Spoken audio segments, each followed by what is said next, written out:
13 августа в Веденском районе на горе Чермойлам пройдет церемония торжественного открытия башенного комплекса. На знаменательное событие на историческую родину съедутся старейшины и представители обществ Чермой, проживающих в разных населенных пунктах республики. Здесь пройдет чтение Мавлида,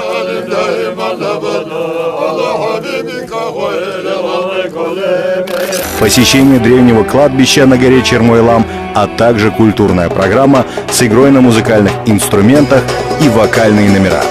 Ждем вас на празднике общества Чермой.